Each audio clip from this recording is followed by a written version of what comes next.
Hello and welcome to The Space Above Us, episode 166, Space Shuttle Flight 84, STS-84, where things are bright and sunny. Last time, we covered the somewhat shorter than expected flight of STS-83. The crew of Space Shuttle Columbia had been all geared up for more than 2 weeks of material science, but Fuel Cell 2 had different plans. After a few days of troubleshooting, the crew were forced to shut the fuel cell down, which committed them to a minimum duration flight, far short of their intended goal. Someone who is not having a minimum duration flight is NASA 4 astronaut Jerry Linenger. After arriving at the Russian space station Mir in January of 1997, Linenger has had an eventful few months orbiting the Earth. We covered all the twists and turns of his mission in episodes 162 and 163, so I won't rehash it here. But suffice it to say that Linenger was very much looking forward to catching a ride home at the end of a mission that was, despite everything, successful. And that brings us to today's mission, STS-84. The primary goal will be to bring Linenger home and to deliver his replacement, but we'll also find a little room in the orbiter and time on the schedule for some bonus science. Let's just hop right into it. Commanding this flight and riding in the left seat for the first time was Charlie Precourt. Precourt became something of an expert at flying to Mir, since the last time we saw him, he was the pilot on STS-71, the first shuttle Mir docking. We'll actually see him guiding the shuttle along Mir's R-bar one more time a little bit down the road. This is his third of 4 flights. Joining Precourt at the pointy end of the shuttle was today's pilot, Eileen Collins. When we last saw Collins, she was piloting another Mir-related mission, STS-63, the near-Mir flight. Today she's traversing those last 10 meters and going all the way for docking on this, her second of 4 flights. Behind Collins, we meet Mission Specialist 1, Jean-Francois Clairvoy, sometimes known to the crew by the somewhat less fancy moniker, Billy Bob. We last saw Clairvoy a few years ago back on STS-66, the Atlas III mission. While today's flight is primarily about moving cargo and crew to and from Mir, there's still quite a bit of science, and a lot of it is provided by the European Space Agency. So it makes sense that Clairvoy, an ESA astronaut, would come along and get stuff done. This is his second of 3 flights. In the middle of the flight deck, we have Mission Specialist 2 and our first rookie of this flight, Carlos Noriega. Carlos Noriega was born on October 8, 1959 in Lima, Peru, but he would tell you that he's from Santa Clara, California. He earned a bachelor's degree in computer science from the University of Southern California before heading off to the United States Marine Corps, who taught him how to fly. After a couple of years of flying the CH-46 Sea Knight helicopter around Hawaii, he served on 2 6-month-long shipboard deployments in the West Pacific and Indian Ocean. As part of that, he supported peacekeeping operations in Beirut, Lebanon. After a couple more twists and turns, he went back to California to pick up a master's in space systems operations from the Naval Postgraduate School in Monterey, California. He was serving at the United States Space Command in Colorado Springs when NASA came calling in 1994. This is his first of 2 spaceflights. Moving downstairs, we find Mission Specialist 3 and our second rookie, Ed Liu. Edward Liu was born on July 1, 1963 in Springfield, Massachusetts, but somehow considers both Honolulu, Hawaii, and Webster, New York to be his hometowns. He earned a bachelor's degree in electrical engineering from Cornell, and later a doctorate in applied physics from Stanford. PhD in hand, he went on to work for the High Altitude Observatory in Boulder, Colorado, the Joint Institute for Laboratory Astrophysics at the University of Colorado, and the Institute for Astronomy in Honolulu, Hawaii. Among other things, he advanced our knowledge of the basic physics that underlies solar flares. After he leaves our story, he'll go on to co-found the B612 Foundation, working to protect the Earth from asteroid impacts. But that's going to have to wait, because this is only his first of 3 flights. Also down on the middeck is Mission Specialist 4, Elena Konikova. This is actually Konikova's second flight, making her not a rookie, but since she's new to NASA, we'll take a quick look at her biography. Elena Konikova was born on March 30th, 1957 in Mytishi, near Moscow. After graduating from the Moscow Bauman High Technical College, she went to work at RSC Energia, working on science and research. In 1989, she was selected as a cosmonaut, making her first flight as part of the Mir EO-17 crew from October 4th, 1994 to March 22nd, 1995. So I'm not going to do the math on this one, but I would bet that she's racked up more time in space than the rest of her shuttle crew combined. The roominess of the middeck must have been a welcome change of pace after the cramped Soyuz on this, her second and final flight. And finally, Mission Specialist 5 and Mir's next long-duration resident, Mike Foale. We know Foale from several flights already, but most recently from STS-84, where he and Eileen Collins got to within about 10 meters of Mir, but left without docking. This time, he'll not only be docking, he'll be staying on the other side of the hatch for the undocking, kicking off a wild multi-month stay on Mir that even Jerry Linenger would blanch at. This is his 4th of 6 flights. Typically, when things launch on the space shuttle, there are years, or at least many months, of planning behind it. But sometimes the folks who prepared the orbiter and its payloads for launch had to be flexible. Case in point, only 6 weeks before liftoff, it was decided that STS-84 would gain a new important payload, Elektron. Elektron is the system that Russia used on Mir to separate water into both hydrogen and oxygen. The hydrogen was vented, and the oxygen was used to keep the crew alive. Lately, both Elektron systems on Mir were having a little trouble, forcing the crew to heavily depend on the solid fuel oxygen generators known as candles. These work fine, usually, but when they don't, they can cause a big scary fire, and nobody is a fan of that. So, NASA agreed to rush a replacement Elektron up to Mir inside the Space Hab module nestled in Atlantis' payload bay. Russia quickly sent over a mock-up of Elektron so personnel from the Kennedy Space Center and the contractor that made Space Hab could develop techniques to load the system into Space Hab and make sure that it would be properly secured. That went well enough until eventually the real unit arrived and they discovered that the real thing was 21 kilograms, nearly 50 pounds, heavier than the mock-up. Whoops! More scrambling ensued, but eventually Elektron was securely fastened to the floor of the Space Hab module. Fast forwarding to launch day, Atlantis sailed through a flawless countdown with no unplanned holds, lifting off right on time on May 15, 1997 at 4:07 and 48 seconds a.m. Eastern Daylight Time. The early mission went equally as smoothly, with the crew opening the payload bay doors, installing the centerline camera in the orbiter docking system, and extending the capture ring to ensure that all was working as expected.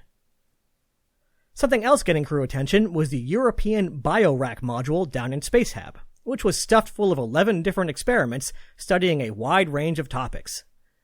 Just to give you a feel for what was on tap, there were experiments studying the cytoskeleton of lentil roots, how a particular type of single-celled organism formed in microgravity, and how microgravity affected how white blood cells communicate with other cells. And of course, I would be remiss if I didn't mention the experiment titled Microgravity and the Signal Transduction Pathways in Sea Urchin Sperm, which has taught me so much just from the title alone. Also on board was the Morphological Transition and Model Substance Experiment, or MOMO. This was another experiment aiming to study the solidification process in metals, hoping to better understand the behavior of metal right at the boundary between liquid and solid. In this case, instead of a metal, they were using a substitute material that was expected to behave similarly but had the added benefit of being transparent, allowing for thousands of photos to be taken of the process. So, plenty of science was still getting done on this flight, despite its primary focus on delivering and retrieving crew and cargo. Before long, Mir became visible as a bright spot on the horizon, getting brighter, and soon growing from a point of light to the collection of modules and gangly appendages that we all know and love. In his book, Linenger described pressing his nose to the window watching Atlantis arrive and shooting photo after photo of the orbiter approaching. Commander Precourt and pilot Collins executed the standard R-bar approach, and less than 43 hours into the flight, Atlantis docked with Mir for the 6th time. Once the pressure equalized, the hatches were opened, and Commanders Precourt and Sibliev shook hands. And actually, I have an interesting side note about this. Apparently, in Russian culture, it's considered bad luck to shake hands across the threshold of a doorway, with the preference being to step entirely outside or inside first. I like to imagine that the root of this preference is somebody bellowing from inside the house that the handshakers are letting all the heat out, but I actually have no idea. When asked about this tradition and the fact that shuttle and Mir commanders always started out docked operations with a handshake across the hatch, Commander Precourt explained why it was okay. He had actually asked the Russians and found out that somehow they had concluded that a hatch is not a door, so it's fine. Good to know. Along with the handshake, the shuttle crew presented Sibliev and Lazutkin with baseball hats sporting the STS-84 mission patch, as well as the traditional gift of bread, tea, and salt. After a quick get-together in the base block, the cargo transfer could begin. Among the first items to be transferred was Mike Foale's Soyuz seat liner, which, once verified to fit properly, allowed Foale to transition to the Mir crew and Linenger to transition to the shuttle crew. As Linenger joined the STS-84 crew, they apparently thought that he looked a little haggard. Between the lack of sunlight and the fact that the combination hair trimmer/vacuum on Mir was broken, Linenger was looking a little worse for wear.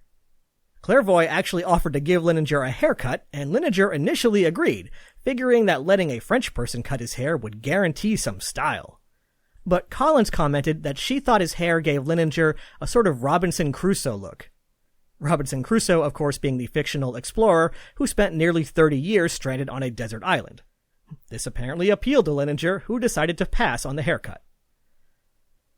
Other critical cargo included the new Elektron and a new gyrodyne, which create oxygen and help orient the space station respectfully. Along with the Elektron and gyrodyne was a fresh dewar of crystals to replace the one that they'd be bringing home, a new sample freezer, science equipment, food and logistics equipment, and of course, around half a ton of water. By the end of docked day 2, the crew had already worked through nearly 60% of their tasks, almost a whole day ahead of schedule. As the days ticked by, the shuttle crew got a little taste of what life aboard Mir was like. Collins commented that she enjoyed the base block the most since it was a little warmer, always had the lights on, and there was always some Russian folk music playing. Though Linenger did note that the STS-84 crew wasn't quite getting the full Mir experience. For one thing, there were far fewer master alarms than he was used to. The reason for that was that for the duration of the shuttle's stay, Atlantis would be responsible for maintaining the onboard atmosphere. Ventilation ducts snaked their way through the docking module and into the Russian space station, allowing the crew to leave the dreaded candles for another day. Linenger also noted that the Russian crew had been strenuously ordered to make sure that the station was as clean and presentable as possible in anticipation of Atlantis' arrival. They wanted to make a good impression on both the American crew as well as the eyes of viewers at home, watching any one of several press conferences done throughout the week. Filters were cleaned, clutter was tucked behind panels, and numerous bulky items were all gathered in Cavant 1, leaving more room in the rest of the station. When the new Elektron was transferred to Mir, the original plan was to test it out while the shuttle was still there. I've seen sources switch back and forth between where the new one was going to be installed, but we're going to go with the official shuttle status report, which stated that the new Elektron was headed to Cavant 1, where it would serve as a backup to the existing one that was running in Cavant 2. That makes sense to me because the test of the new system while the shuttle was there was cancelled due to the ongoing trouble with coolant leaks in Cavant 1. Those coolant leaks also complicated an impromptu request by the Russians to help vent some extra water. I'm not entirely sure why this was a goal, considering that we just spent all this effort bringing around 500 kilograms of water up to Mir, but the Russians had around 270 kilograms of water that condensed inside the station, and they wanted to get rid of it. If I understand correctly, they wanted to bring it over to the shuttle in bags, and then hook it into the shuttle systems to vent overboard. NASA ended up declining the request because it was just a little too last minute. No one was sure what the exact procedures would be and what contaminants might be in the water, such as the ethylene glycol coolant from the leak. The last thing Mission Control wanted to do was end up with a shuttle crew dealing with a broken bag full of contaminated water floating around the middeck. Maybe next time. I thought this was kind of interesting because while I don't know all the details about how this would work, my first reaction was that NASA seemed to be overthinking things and maybe being a little overly cautious. But literally my next thought was, spaceflight will never tolerate carelessness, incapacity, and neglect. Moving hundreds of pounds of possibly contaminated water isn't something that should be done without thinking it through ahead of time if there isn't a really pressing reason to do so. So this was probably a good call. Of course, over the 5 days of docked operations, the crews managed to have a little fun together. Clairvoy and Linenger played a weightless game of catch down on the middeck using a big wadded-up ball of duct tape, which made me realize that if I ever get to go to space, I want to bring a super ball and just bounce it off the walls. The combined crew also got together for a big feast. This was actually something that Commander Charlie Precourt had strongly advocated for. He insisted on a 2-hour window where no work was scheduled and where both mission controls would leave the crews alone. In those 2 hours, they enjoyed food that represented the wide variety of cultural backgrounds of the 10-person crew. They even printed menus with descriptions of the different foods available, of course in both English and Russian. I don't have a full listing of the menu, but I know that there was food from Russia, France, China, Peru, and England. Commander Precourt brought some authentic Texas barbecue, which joined the food from the other countries, as well as apples, oranges, chocolates, foie gras, bread, salt, tea, and pretzels. And to top it all off, they had some ice cream that made the ride uphill in a new experiment sample freezer. And clearly the crews got along well. I'm not sure when in the flight this happened, but Mir Commander Tsabliev gifted Shuttle Commander Precourt with an EVA glove and one of the activation rings pulled from a fire extinguisher. These gifts sort of made me laugh because, first, don't they need that EVA glove? But second, the ring made me laugh because by Precourt's estimate, Tsabliev had something like 17 of these fire extinguisher rings, which really drives home just how serious the fire had been, but is also just so ridiculous to me. In an oral history interview, Precourt said that the EVA glove remains proudly displayed in his living room. And I could see why the Russians liked Precourt. For one thing, he spoke Russian, but he also had a lot of nice things to say about Mir. In his mind, the American press had not been completely fair to the Russian space station.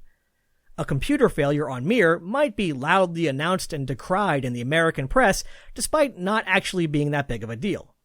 Precourt recalled being docked to Mir on STS-84 and having to wake up at 2 a.m. to deal with a computer failure on Atlantis that somehow failed to draw the same amount of scrutiny.